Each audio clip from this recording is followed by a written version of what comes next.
नमस्कार साथियों, स्वागत है आपका बैंकर्स साथी चैनल में। साथियों, इस वीडियो में हम डिस्कस करेंगे जेआईबी के पेपर 1 की यूनिट 49 जिसका नाम है बैंकिंग एथिक्स। और ये हमारा एथिक्स का जो मॉड्यूल है, मॉड्यूल ई, उसका लास्ट यूनिट है उसकी। इसके साथ ही एथिक्स का जो चैप्टर्स हैं वो कंप्लीट हो जाएंगे। तो शुरू करते हैं साथियों।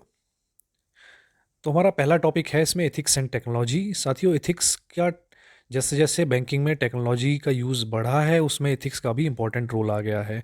Banking and financial services has been undergoing unprecedented changes and improvement with the increasing use of information and technology. तो इंफॉर्मेशन एंड टेक्नोलॉजी का यूज़ काफ़ी हद तक बढ़ गया है बैंकिंग में और फाइनेंशियल सर्विसेज में। जैसे कि आप देखते थे कि पहले जो बैंक्स में लेजर सिस्टम हुआ करता था, जैसे जैसे कंप्यूटराइज्ड हुआ उसके बाद सीटीएस सिस्टम आए हैं और अब कोर बैंकिंग सॉल्यूशंस आए हैं। सारी जो बैंक ब्रांचेस हैं वो एक साथ जुड़ी हुई हैं।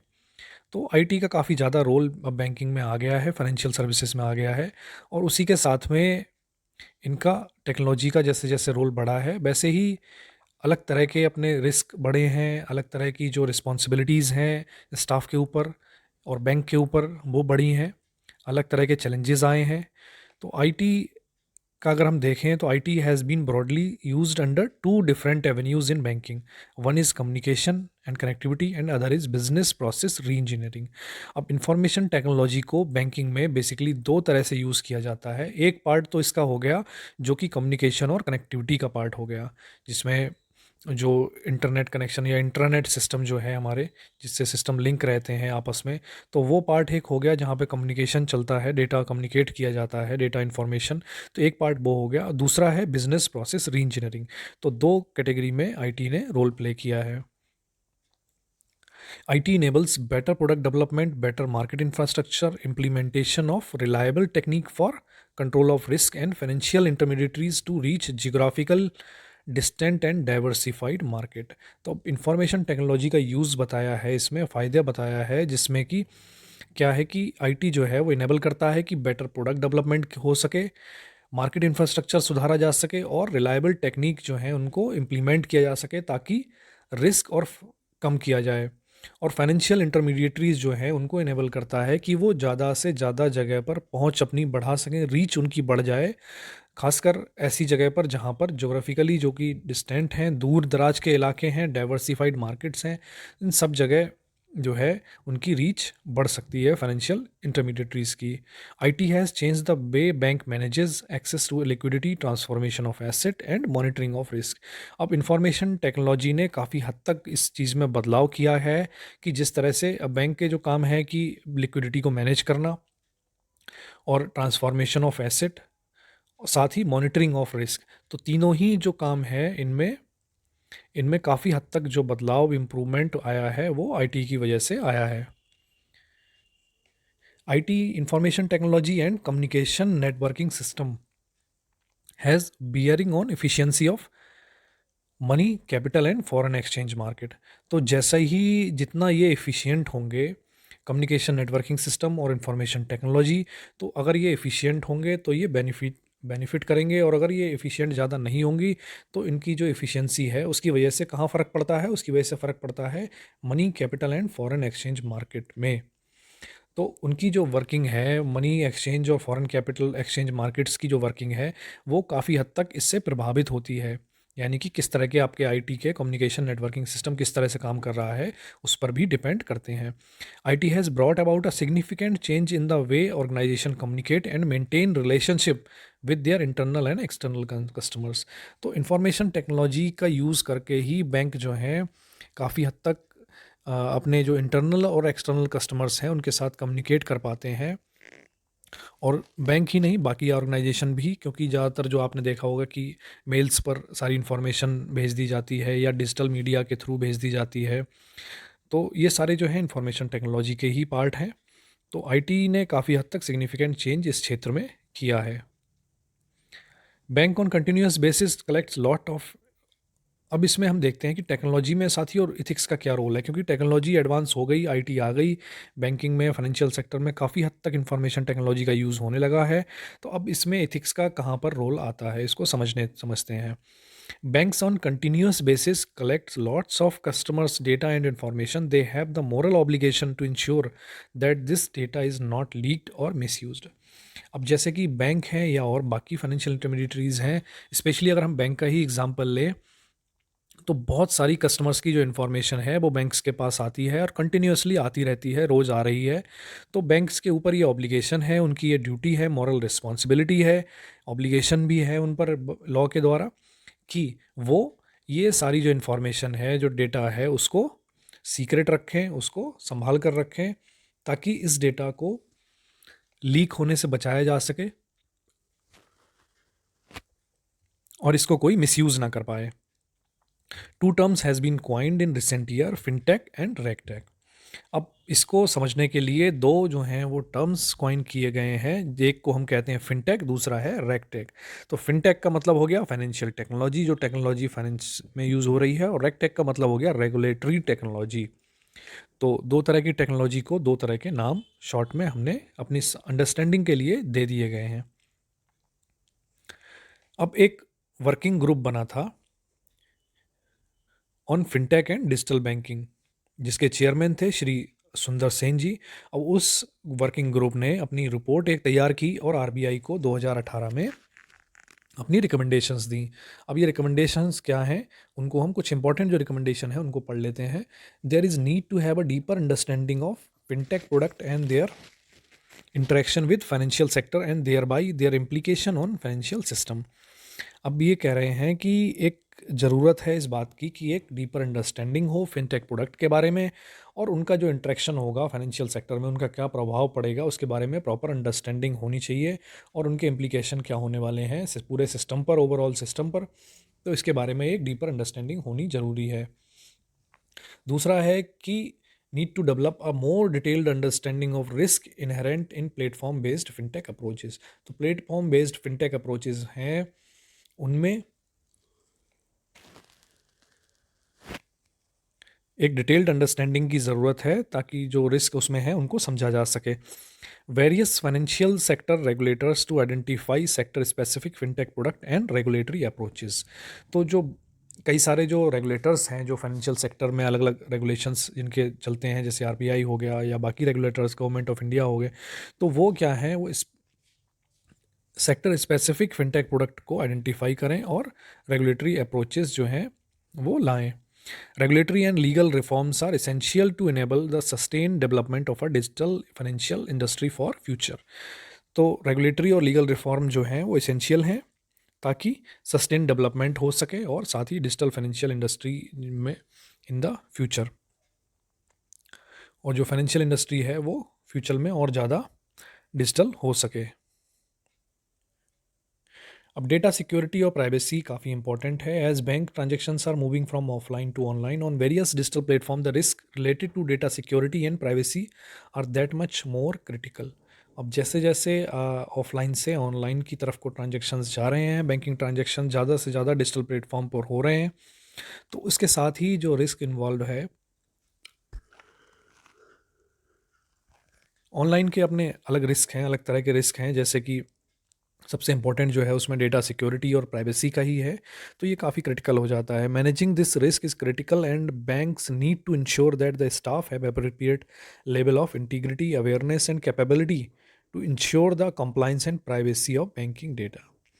अब इसमें है कि इनका जो जो ये रिस्क है इसको मिटिगेट करना, उसको मैनेज करना काफ़ी इंपॉर्टेंट है, काफ़ी क्रिटिकल पार्ट है बैंकिंग का, और बैंक को ये इंश्योर करना होगा कि उनके जो स्टाफ हैं उनको उनकी इंटीग्रिटी जो है अप्रोप्रिएट लेवल की है, यानी कि हाई लेवल की इंटीग्रिटी है, ईमानदार हैं वो, अवेयरनेस है उनको, और साथ ही उनके अंदर ये काबिलियत है, कैपेबिलिटी है, ताकि वो इंश्योर कर सकें कि कंप्लाइंस और and privacy of banking data, ताकि वो इस चीज़ को इंश्योर कर सकें कि जो डेटा है कस्टमर्स का वो कहीं भी मिसयूज़ या लीक नहीं होगा।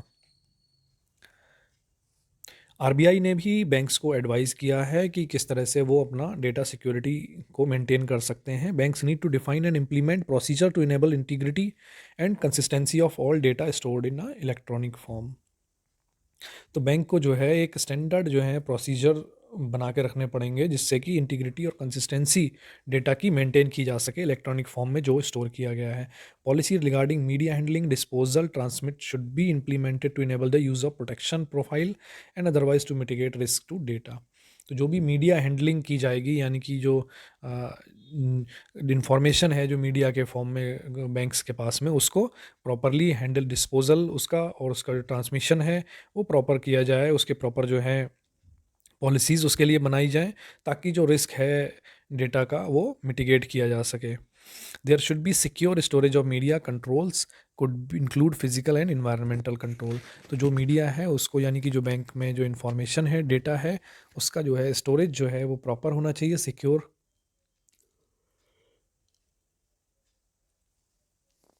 यानी कि फिजिकल और इन्वायरमेंटल कंट्रोल, उनमें दोनों तरह से कंट्रोल इनमें हो सकता है। तो ये प्रॉपर जो है स्टोरेज उनका किया जाना चाहिए। अब नेक्स्ट है हमारा इंटेलेक्चुअल प्रॉपर्टी राइट। तो इंटेलेक्चुअल प्रॉपर्टी राइट आपने नाम सुना होगा। ये इंटेलेक्चुअल प्रॉपर्टी का मतलब हुआ यानी creation of an asset by an individual or any other using or anyone using his or her creativity, innovation. तो आपने कई बार देखा होगा, कई लोग कुछ यूनिक सा कुछ बना लेते हैं, कोई ऐसी चीज़, कोई ऐसा इन्वेंशन, कोई डिस्कवरी, कुछ ऐसा करते हैं और अपने नाम पे पेटेंट करा लेते हैं। तो वही इंटेलेक्चुअल प्रॉपर्टी राइट, जो पेटेंट है या कॉपीराइट है, ये सभी जो है वो इंटेलेक्चुअल प्रॉपर्टी राइट्स में आते हैं। तो intellectual property rights include patents for invention, trademarks, industrial designs and geographical indications. तो ये सभी जो हैं इंटेलेक्चुअल प्रॉपर्टी में राइट्स में आते हैं। Copyright cover literary work, films, music, artistic work and architectural designs. तो ये सभी जो है वो कॉपीराइट में। इंटेलेक्चुअल प्रॉपर्टी राइट में हमने देखा था क्या क्या आ रहे थे, trademark, industrial design and geographical indication. Copyright cover में लिटरेरी वर्क आते हैं बेसिकली, जो कि फिल्म, म्यूजिक, आर्टिस्टिक वर्क, किस्से, कहानियाँ, ये सारी जो हैं वो कॉपीराइट की जाती हैं। Intellectual property rights (IPR) are formal mechanism by which the asset or the property is established in intellectual assets। तो जो भी IPR जो है, इंटेलेक्चुअल प्रॉपर्टी, हमने समझा क्या होती है, और इनके राइट्स जो हैं IPR, जिन्हें हम कहते हैं इंटेलेक्चुअल प्रॉपर्टी राइट, ये क्या है, इसके द्वारा जो फॉर्मल एक मैकेनिज्म है जिसके द्वारा कोई प्रॉपर्टी है उसके ऊपर अपने जो राइट्स हैं वो इस्टेब्लिश किए जाते हैं किसी पर्सन के या किसी एंटिटी के। IPR allows its creator or inventor to use IP for his or her own benefit and prohibits other person to use such work। अब इंटेलेक्चुअल प्रॉपर्टी राइट जो हैं वो अलाउ करते हैं कि कोई जो पर्टिकुलर पर्सन है जिसने उस इन्वेंट किया है, क्रिएट किया है उस इंटेलेक्चुअल प्रॉपर्टी को, तो उसको वो अपने बेनिफिट के लिए यूज़ करे। साथ ही ये प्रोहिबिट करते हैं कि कोई दूसरा, कोई अदर पर्सन जो है वो उससे कोई भी बेनिफिट ना ले पाए, उससे उसको यूज़ ना कर पाए उस इंटेलेक्चुअल प्रॉपर्टी को। अब इंफॉर्मेशन सिक्योरिटी में इथिक्स का क्या रोल है। For any financial institution there need to be a proper training programme for employee to make them understand the importance of ethical behaviour. तो इथिकल बिहेवियर करना है सभी स्टाफ को, सभी एम्प्लॉयज़ को। इसके लिए ये बहुत ज़रूरी है कि एक प्रॉपर ट्रेनिंग प्रोग्राम सभी एम्प्लॉयज़ का होना चाहिए, फाइनेंशियल इंस्टीट्यूशंस के जो भी एम्प्लॉयज़ हैं। Employee to be made aware of their professional obligation relating to information security of bank, customer and other stakeholders. और साथ ही एम्प्लॉयज़ को ये भी अवेयर कराना ज़रूरी है कि उनके प्रोफेशनल ऑब्लिगेशन क्या हैं, और relating to information security, information जो हमें सिक्योर रखनी है, डेटा जो है कस्टमर्स का सिक्योर रखना है, उसके रिगार्डिंग उनके ऑब्लिगेशन क्या हैं, उसकी जानकारी एम्प्लॉयज़ को होनी चाहिए। साथ ही कस्टमर और स्टेक होल्डर्स की और भी कोई जो भी इंफॉर्मेशन है, उन डेटा है, उसको कैसे मेंटेन करना है। Making employee aware of existing cyber laws and crimes pattern of attack. तो जो भी फाइनेंशियल इंस्टीट्यूशन के एम्प्लॉय हैं उनको इस बात के लिए अवेयर करना कि साइबर लॉज जो हैं इस एग्जिस्टिंग इस समय देश में क्या चल रहे हैं, कानून जो है इंफॉर्मेशन सिक्योरिटी के रिगार्डिंग क्या है, और साथ ही इस तरह के जो क्राइम अगर कहीं हुए हैं तो उसमें क्या मोड्स ऑफ ऑपरेंडस रहा है, किस तरह से काम हुआ है, तो वो चीज़ों का की भी नॉलेज एम्प्लॉयज़ को होनी ज़रूरी है। कोई अगर इंफॉर्मेशन पे किसी तरह का अटैक हुआ है तो उसका पैटर्न क्या रहा है, ये सारी चीज़ें एम्प्लॉयज़ को बतानी ज़रूरी हैं। Significant number of bank customers are not well versed with cyber security. Bank are making sincere effort in creating awareness in this regard, especially about setting up a password. अब जैसे कि हम भले ही बैंक जो हैं बहुत तेज़ी से, बैंक्स और फाइनेंशियल इंस्टीट्यूशंस बहुत तेज़ी से डिजिटल की तरफ को जा रहे हैं, इंफॉर्मेशन टेक्नोलॉजी की तरफ को जा रहे हैं, बट एक विडंबना है कि अभी भी काफ़ी ऐसे लोग हैं जो कंफर्टेबल नहीं हैं डिजिटल से, तो और ज़्यादा जो है वो अवेयर नहीं है कि साइबर सिक्योरिटी के बारे में उन्हें ज़्यादा पता नहीं है। तो बैंक जो है सिंसियर एफर्ट कर रहे हैं कि ताकि ऐसे लोगों को अवेयरनेस उनके बीच में बढ़ाई जा सके। और स्पेशली जो है बैंक्स जो हैं वो ट्राई करते हैं कि वो जो भी वेरियस जो पासवर्ड हैं उनके कस्टमर जो बनाते हैं ट्रांजेक्शन्स के लिए, उनको अच्छी तरह से बनाएं और स्ट्रॉन्ग पासवर्ड्स रखें ताकि आसानी से कोई उनको हैक ना कर सके। Password should ideally be personal, unique, secret and complex. तो पासवर्ड को पर्सनल होना चाहिए, यूनिक हो, अलग सा हो, सीक्रेट हो जो कि जल्दी से कोई गैस ना कर पाए कि क्या है, और साथ ही शेयर भी ना करें, और कॉम्प्लेक्स होना चाहिए। कॉम्प्लेक्स का मतलब हो गया कि उसमें इस तरह के पैटर्न हो, इस तरह के जो अल्फ़ाबेट या न्यूमेरिकल्स हों जो जिनका कोई आसान पैटर्न ना बन रहा हो। अब साइबर सिक्योरिटी अवेयरनेस की ज़रूरत क्या है, तो banks need to promote the following enabling measures.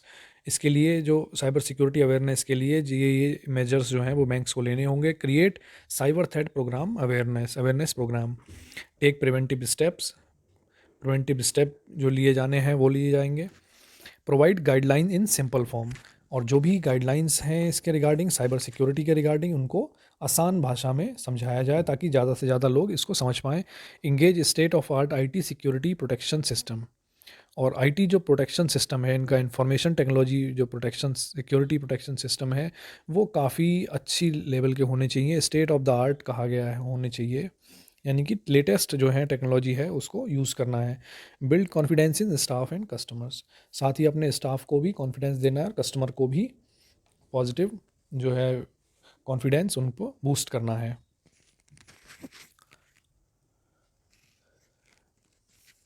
अब digital rights management, digital rights साथियों क्या होते हैं? डिजिटल राइट्स का मतलब है कि जो भी डिजिटल फॉर्मेट में जो एक इंफॉर्मेशन है स्टोर की गई, उनका कंट्रोल और एक्सेस जो है वही डिजिटल राइट्स हैं। तो और डिजिटल राइट मैनेजमेंट के जो की पार्ट हैं, तो डिजिटल राइट्स को मैनेज करने के दो इम्पॉर्टेंट जो एलिमेंट हैं वो हैं लाइसेंसिंग एंड इन्फोर्समेंट। तो लाइसेंसिंग का मतलब हुआ कि एक प्रॉपर उसको पैकेज करके और delivering product bits with secured और अनफॉर्जेबल टर्म्स ऑफ यूजेस। तो एक टर्म्स ऑफ यूजेस एक बना के और उसको प्रॉपर एक सिक्योरिटी पैकेजिंग करके और उसको प्रोटेक्ट करके डेटा को भेजना। तो जैसे कि हम देखते हैं कि लाइसेंसिंग, जैसे अगर आप कभी जेन्युइन जो अगर विंडोज़ वगैरह अगर लेते हैं तो वो भी एक लाइसेंस लेना होता है, उसमें लाइसेंसिंग आती है। तो ऐसी तरह की वो एक हो गया एक पार्ट लाइसेंसिंग का। सेकंड जो है उसका पार्ट है वो इन्फोर्समेंट है। इन्फोर्समेंट मतलब है कि किसी चीज़ को लागू करना। Enforcement is the process of ensuring that the use of digital work adheres to enumerating use, privacy and operating restrictions stated in the digital license। तो जो भी डिजिटल लाइसेंस में जो भी प्राइवेसी या ऑपरेटिंग रेस्ट्रिक्शन जो जो जो चीज़ें मेंशन की गई हैं टर्म्स एंड कंडीशंस की, तो उन सभी को इंश्योर करना कि वो सभी काम हो, जो टर्म जो उसमें मेंशन की गई हैं उनको लागू करना, वही इन्फोर्समेंट का पार्ट है। तो साथियों इस वीडियो में इतना ही था, और इसके साथ ही हमारा एथिक्स का जो कोर्स था वो कंप्लीट है, और ऑलमोस्ट चैप्टर जो आपका जो पेपर 1 है जेआईबी का वो ऑलमोस्ट कंप्लीट है। एक या दो तीन यूनिट्स कुछ बची हैं, वो बहुत ज़्यादा खास इंपॉर्टेंट नहीं है, बट आज सारे ही इंपॉर्टेंट जो चैप्टर्स हैं वो पेपर 1 के जेआईबी के वो कंप्लीट हैं। आप पूरी प्लेलिस्ट देख सकते हैं बैंकर साथी चैनल पर। और साथियों अगर वीडियोज़ आपको पसंद आते हैं तो उन्हें ज़रूर लाइक करें, साथ ही शेयर करें हमारे सभी बैंकर साथियों के साथ जो जेआईबी एग्ज़ाम देने जा रहे हैं। तो मिलते हैं साथियों नेक्स्ट वीडियो में। Thank you.